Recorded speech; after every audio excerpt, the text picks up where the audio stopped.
This lesson deals with the solution of a first-order differential equation for an RC circuit. You can find these notes in the ECE201 ebook in Chapter 7, starting on page 1. The step responses of a circuit are the voltages and currents that arise from the sudden application of a DC source. We're going to do this with a switch. Suppose that we have a linear circuit that has only one capacitance and then a lot of other elements like voltage sources, current sources, resistances, controlled sources, and now let's add a switch. And that switch changes state at some time t equals t0. This could be going from an open to a short or vice versa. As I mentioned before, a capacitor can have an initial condition, and suppose that we know the value of that. We're actually going to learn how to solve for that a little bit later in the chapter. I want to solve for the voltage across this capacitor as a function of time. Let's sum the currents at this node. The current that enters is I Norton, and the current that leaves would be the current in this direction plus the current in this direction. But that's equal to the voltage V of t divided by R Thevenin and C dV dt. Now let's pull out a C from each term. Since there wasn't a C here, I got to put one in the denominator, so when I multiply this out, I get back V of t divided by R Thevenin. Now let's divide I Norton by C. Let's bring this on the other side of the equation. And what I got left over is dV dt. Let me do a little more factoring here. We pull out an R Thevenin times C, so I just got V of t, and I'll also pull out that minus sign. And I've got the current I Norton. I have a C here, but I don't have an R Thevenin, so I'll put an R Thevenin here, so when I multiply this out, I'll get back I Norton over C, and then the two minus signs give me a plus sign. Now divide by this term over here, and I've got the derivative of V of t and the voltage V of t on the same side of the equation. Now let's integrate both sides of the equation, dt. This is a perfectly valid algebraic step. Whatever you do to the left-hand side, you got to do to the right-hand side. Let's integrate from sometime t0 to t1. Now the dt's cancel, and I'm left with dv of t over v of t minus I Norton times R Thevenin. Here, this is not a function of time, so you can bring this out in front as minus 1 over R Thevenin times c, and then the integral from t0 to t1 dt. On the calculus course, you derive formulas for various functions in terms of what their integral is. And so I'm going to look that up in a calculus book or in a handbook. The integral of dx over x plus a constant is the natural log of x plus a constant. So in our case here, x is v of t. Here's our constant, minus I Norton times R Thevenin. So the integral of this, dt, is going to be the natural log of the denominator from t1 to t0. The right-hand side of the equation is just going to be the integral of 1 dt, and that's just equal to t evaluated at the upper limit minus the lower limit. Let's do the same thing here for this one. Let's put in the upper limit of t1 and the lower limit of t0. Let me recall from algebra that if you take the log of the ratio of two quantities, that's the same as taking the log of their difference. So I'm going to put these two together as the ratio of this to this and taking the natural log of that quantity. Now I want to get rid of the natural log if I can here, and so I'm going to raise both sides of the equation as the argument of e. The e is 2.718. E raised to the natural log is just the argument itself, and this just stays the same. I can solve for t1. This is the voltage across the capacitance at some time t1 in the future when I start out at t0 with an initial condition. So I'm going to multiply this across here. That's where this comes from. And then we'll bring this term on the other side of the equation. We can do a change of variable and just eliminate the t1 and just say that it's just some value of t in the future. Just replace that by t. I'm also going to replace R Thevenin times c with the Greek symbol tau, and we'll talk a little bit more about that with examples. This is the form of the solution of my differential equation of the circuit on page 1.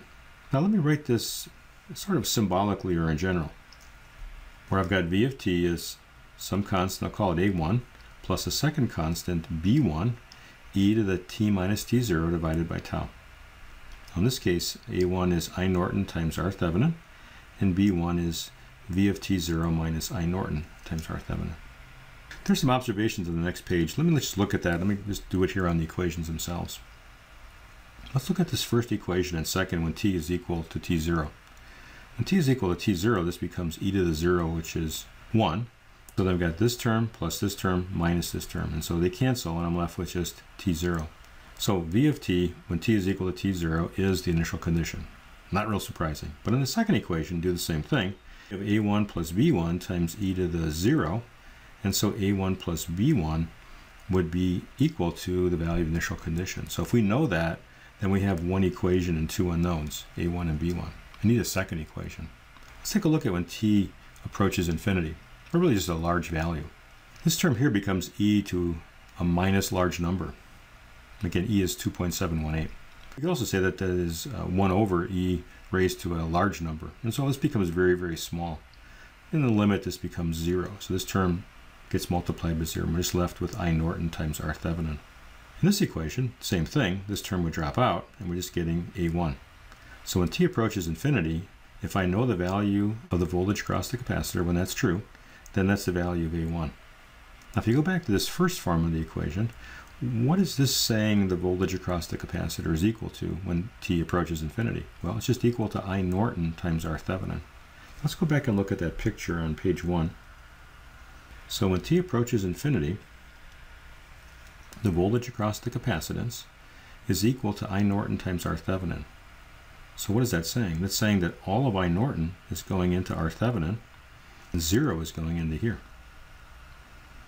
In other words, this looks like an open circuit. As you mentioned in chapter 6, in steady state, a capacitor looks like an open circuit. In other words, the current through it is 0. And this really is part of the proof as to why that's true. So let's go back now to our notes, and let's go back to page 3 now. We can draw some conclusions.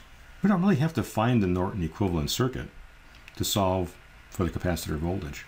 All we need to know is what's the initial condition, what's the value of the voltage across the capacitance when t is equal to t0, what's the voltage across the capacitance when it looks like an open circuit, that's our value at infinity, and lastly, what's the Thevenin resistance looking back into the terminals of the capacitance.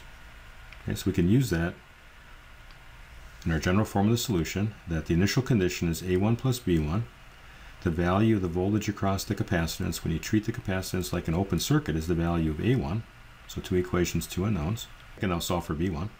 And lastly, the value of tau is R Thevenin times C.